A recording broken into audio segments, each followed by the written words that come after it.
back to the Mookie Chilson channel, and you are looking live at another cue card. This is an outline, a rundown of what we're going to talk about in the order in which we're going to discuss it, and this is the PinholePalooza episode here at Mookie Chilson World Headquarters. And what I have learned in my wordsmithing over the years is that if you add the suffix palooza to any word, it turns it into a major event and something that people will be interested in. And so as we await for Hobby Palooza to begin in just a few short weeks, Pinhole Palooza is here to satiate your hobby needs. And so let's begin going through the checklist. And we're going to start off with a 3D 80s gift. No, it is not from John. It's from somebody else. But I had to use those words, and I'll show you why. You'll see that'll make sense. The autograph wing is expanding here at Mookie Chilson World Headquarters. 2 new, fascinating, and interesting autographs that I think you might enjoy. We have 49 Bowman binder bait. There was such a good deal on a card I'm looking for a nicer version of, but I had to jump on this one, and I'll show you why. We have a new keystone to the Statback collection, the 1953 Bowman with the stats filled out on the back. There's maybe one of the, if not the most important that I could have found, is now in my possession. I will show you that. And then there is a major pinhole explosion of cards, pinholes for days, that I will show you at the end, like the grand finale of a 4th of July fireworks display. So we'll get to that at the end. But let's begin with the 3D 80s gift. And I will start by showing you, it's my friend Treavor, who keeps threatening to make videos and join live streams, and I think we should all encourage him to do that. He sent me this. This is a 1970 picture pack photo of Jerry Koosman, the great Mets lefty, and a facsimile autograph. It's I thought it might be real, but he doesn't think it's real, and I'll take his word for it because it sort of bleeds through on the back. But this is super cool and will go really well with the Gil Hodges I have from that set. He also sent me some great 1970s Mets cards. There's a Tom Terrific 74 Topps, beautiful, with Shea Stadium in the background there. 71, the Tugger, Tug McGraw, who coined the phrase "you gotta believe" and helped guide those Mets to the 73 World Series, which they didn't win, but at least they got to have Willie Mays have a nice swan song there. Beautiful card of Willie's, what would be the end of his career and his last sort of traditional Topps baseball card, right there. But that wasn't it. Look at this from Treavor. I did not have this card. An Upper Deck 1993 star rookie of my man Mike Piazza, who went into the Hall of Fame, whose number 31 is hanging in the rafters at Citi Field now. And you can see he's not wearing 31, he's wearing 25. And this is because this is from his rookie year. And I checked the date. This was his call-up day, September 1st. It was a September call-up because the Dodgers were terrible, and they needed a bolster of youth and enthusiasm here. And Mike came up and went 3 for 3 on his first day, a day game in Chicago. We know that's Chicago. You can tell by the bricks in the background there at Wrigley Field. Super cool card that I would love doing a little research into. So thank you to Treavor for that. But Treavor wasn't done. And this is where the 3D section comes in. So stick with me. Have you ever seen these cards? 3D baseball stars. These were from Topps. They came 1 per pack. And Treavor, of course, if there's going to be one card in one of these packs, it's got to be Dr. K. And there he is, sort of in a concave, convex. You must want to push it out a little bit. But I remember opening one of these at a flea market on Route 59 in New York with my parents. I'll never forget it. And I got like a Bert Blyleven or Rick Sutcliffe or something. But you could stick these to the wall. And I did not do that to my Bert Blyleven or Rick Sutcliffe. I forget who I got. I wanted Dwight Gooden. But Treavor wasn't done. He also sent me if you're going to have Doc, you got to have Daryl. How about that? So these are just sort of like pressed plastic. Like they were just some kind of pressing, a mold. Just super cool. Fun idea from Topps. and I am super psyched to have these, and thank you to Treavor for giving them to me here at the Mookie Chilson World Headquarters. Let's move on to the Auto Wing, the Autograph Wing expansion here at Mookie Chilson World Headquarters. And we know that my man Monty Irvin is a fan favorite here at the World Headquarters, and I just picked this up. This is a 1953 Topps version of Monty's, I guess, third or fourth year card. I guess third year card. I love this card. I love the look. I don't know what he's looking at, but it looks awesome. He's in front of that fence there in a pasture, and it's just a gorgeous card. And the way he signed it, I love the way he signed it. You know, kicking the field goal with his head through the uprights of his name. And this is, you know, not a contemporary. This was not an early days autograph, but this is just beautiful, beautiful card that I'll probably have authenticated and encased at some point. So I'm happy to have that. I also got, speaking of 1970s Mets cards, how about this? Tom Terrific. This is the Tom Seaver wins the opener. This was, Tom Seaver pitched the first ever playoff game ever. NLCS game. It was the Mets versus the Braves, a 5-game series. And Tom pitched game 1 and won it. And this card is signed in black, what could be ballpoint pen. I don't know, it looks a little abundant to be ballpoint, but it might be ballpoint. You can see the indentation of Tom's autograph in there. It's just a totally beautiful card. I love where it's signed and how it's signed. And I love these 1970 black and white tops with the black ink there.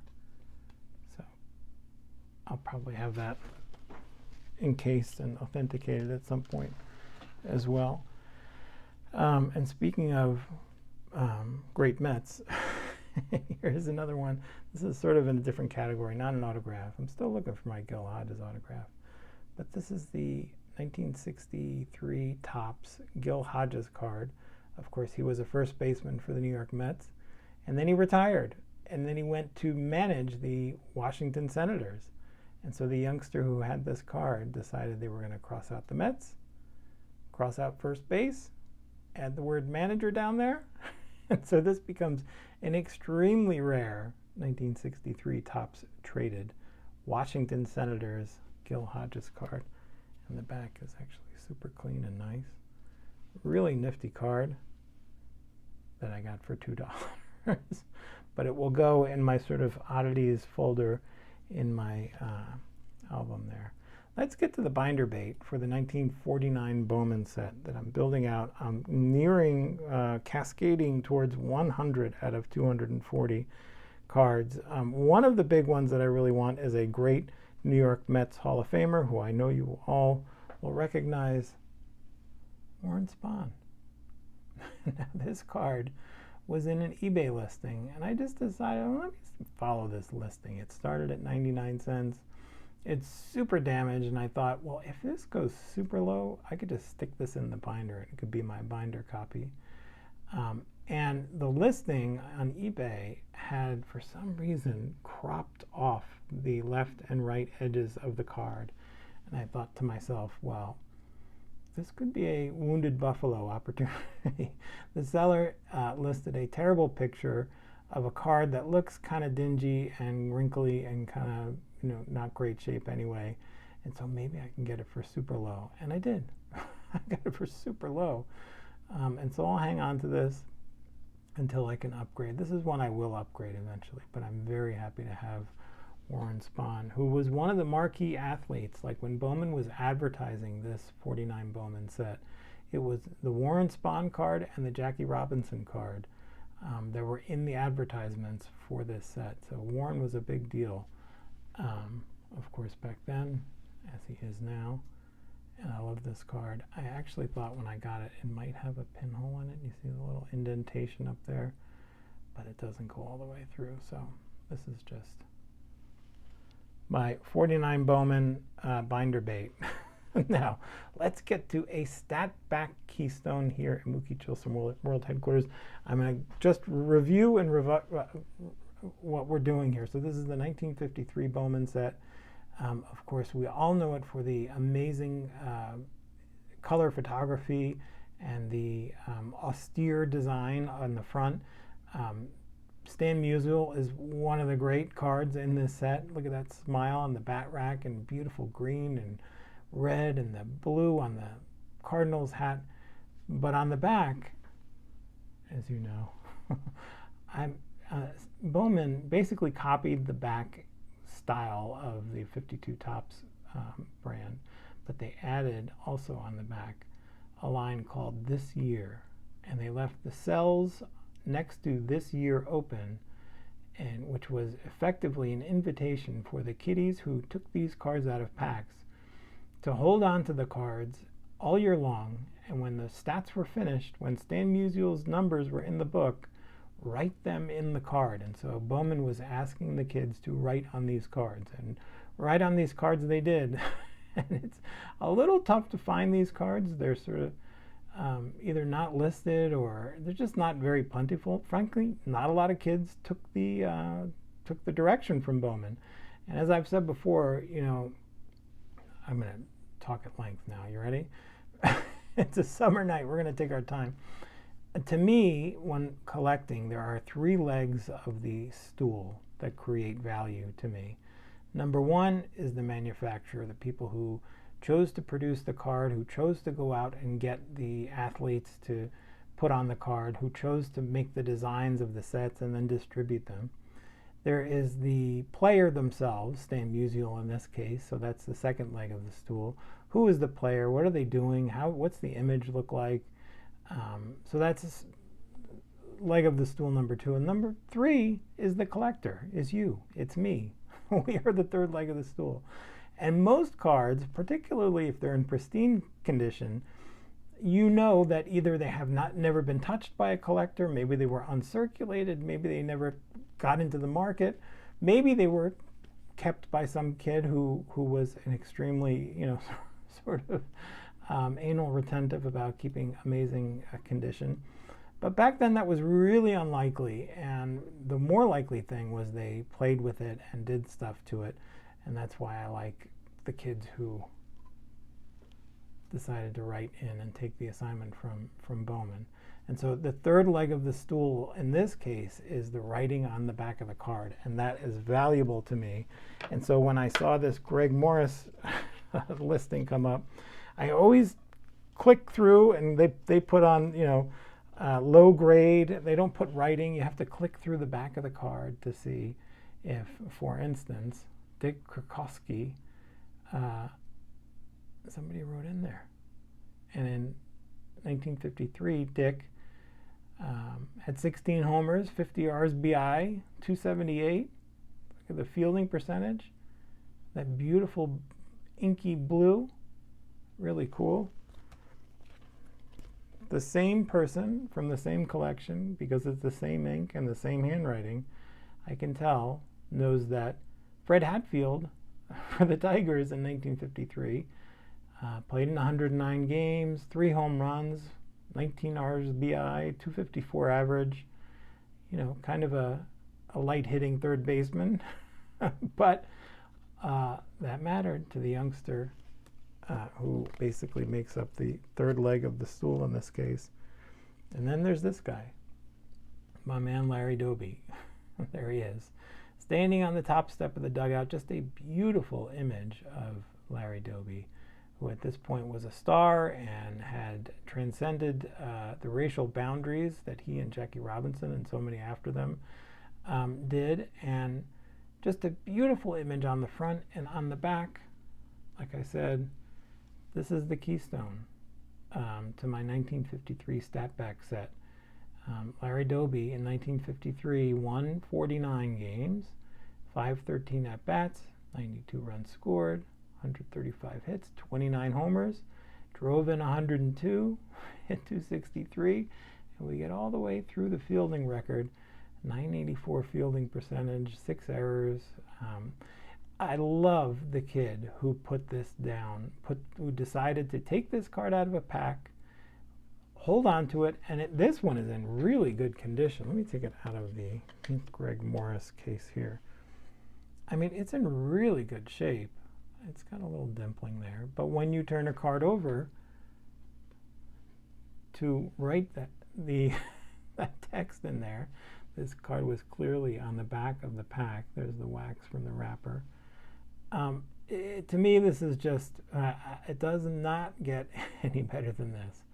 And I love that the youngster put this record on the card for me to collect and to share with you. And so the third leg of the stool is very strong on this card.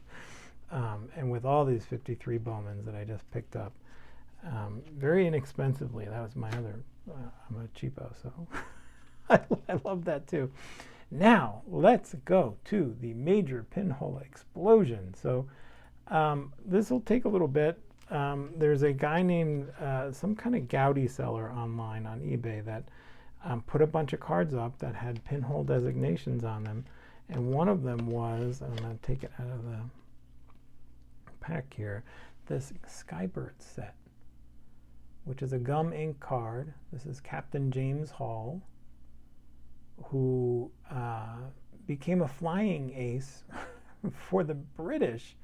I think he went overseas to and lied about his nationality to join the Royal Air Force and became this sort of famed aviator, got kicked out of there and came back to America. But Captain James Hall, there he is, and there's the pinhole. You can see that there. So this was back at a time when, you know, flying aces were the kind of people you wanted up on your wall. And this guy, by the way, is holding either a baby lion or tiger in his arms. Like, how badass is that? And there's the back of the card, number 5 in your set, with a stamp on it and everything. Just super cool. And this will go on my non-sport wing of the Pinhole Holy Grail Wall of Fame, as will this card. Now, can you tell what's going on in this one? This is another gum ink card. This is Division Trapped on Ice. This is the War News cards. This was basically like breaking news on a piece of cardboard back in 1940.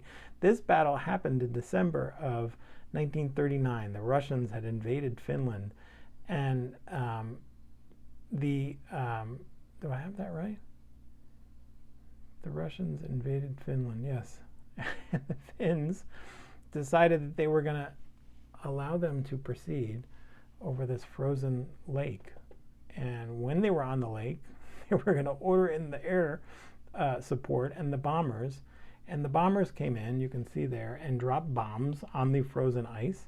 And the trucks that the Russians had and the cavalry that they had started getting destroyed and falling into the icy water. And boy, if I was a kid in 1940 and got to see this card, like, you know, it just brings it all home for you. Pretty cool. And I might want to put it up on my wall. You can see the pinhole there in the middle. And you can see the daylight in the back. Just like the bomb went through the ice, some youngster put a pinhole through this card. You can see actually there's a failed pinhole there. Super cool. And the third card that came from this Gowdy seller on eBay is this beauty. Mickey Mouse, card number 17. These are from, I want to say 1933. Bubblegum ink. This was stuck in an album at one point. I'm holding it in the wrong way.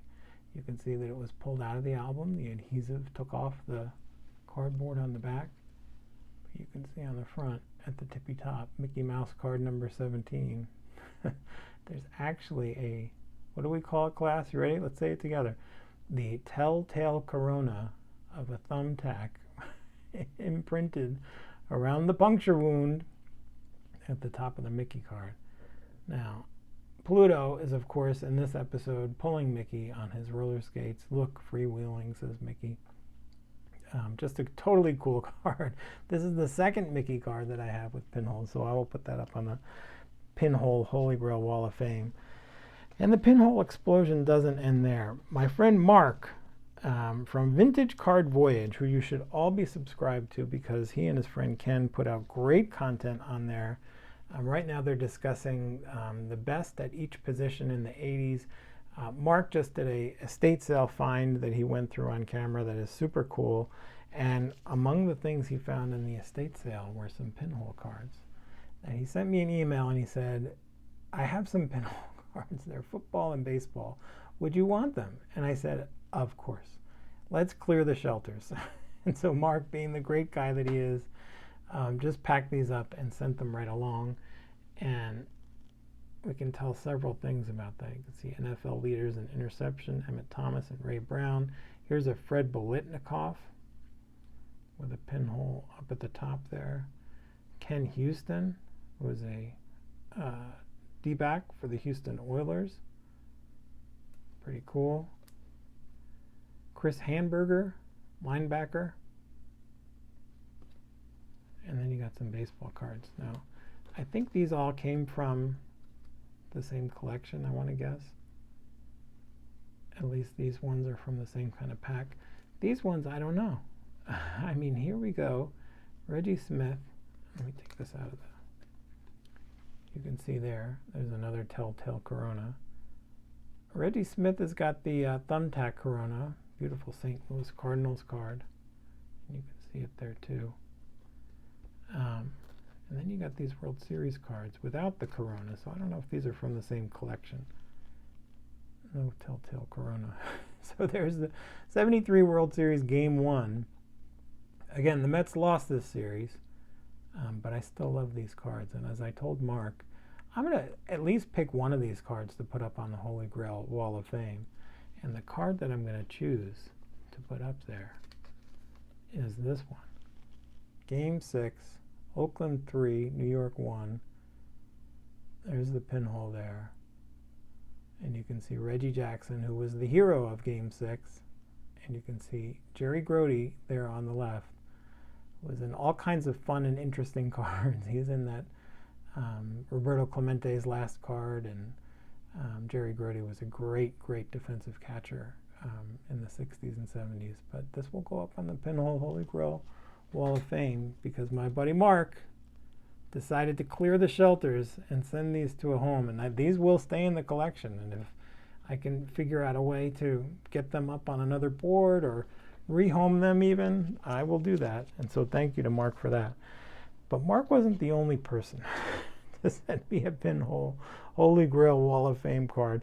And I like to try and do some type collecting on the wall. I like to try and get back in time and find cards that I've never seen before, would never otherwise come across or buy.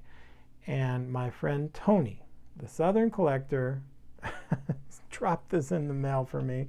He won it at auction because he thought of me. And here it is. I want to show you this. Hold on a second. This is a player named Hub Parnell. Excuse me, Hub Purnell. I'm going to respect his name. I'll put some respect on his name. And this is a Z-Nut card. Now these Z-Nut cards, I believe this is somewhere in the middle teens. I think this is the oldest pinhole card in my collection now, Tony. And so I believe these came with some kind of tab at the bottom. Somebody will correct me on that. It doesn't matter. This card is so killer. And this is Hub Purnell. Who played for the San Francisco Seals, and you can see on his jersey there the word Seals is written on where the buttons go, the button cover area. And Hub Purnell was nicknamed Piano Legs. It's sort of the Spencer Strider of his time. I guess he was a little chunky below the waist, which again, for a pitcher, that gives you the drive. And so this is Piano Legs Purnell pitching in the Pacific Coast League on a beautiful Z-Nut card. And you can see the youngster who got this in the middle teens more than 100 years ago decided that they were going to put this up in a place of honor on their wall and keep it close to them, because old piano legs meant something to them. And because my buddy Tony sent this to me, old piano legs now mean something to me, and this will go up on the Pinhole Holy Grail Wall of Fame. Blank backs here on old piano legs, you can see. And you can see, again, this came up and went down. You see the creasing around the pinhole there. That means this card saw some action. It wasn't just up there one time. And so that that'll do it. So that's it for the major pinhole expansion here at Mookie Chilson World Headquarters. Old piano legs, and let me see if I can gather some more cards to put out here. Here we go. Beautiful cards from wonderful friends, wonderful collections, fun times. I'll leave it there. Thank you for enduring all of this with me, and have a pleasant tomorrow. Happy Hobby Palooza, happy Pinhole Palooza, happy Goodbye Palooza, and thank you Palooza.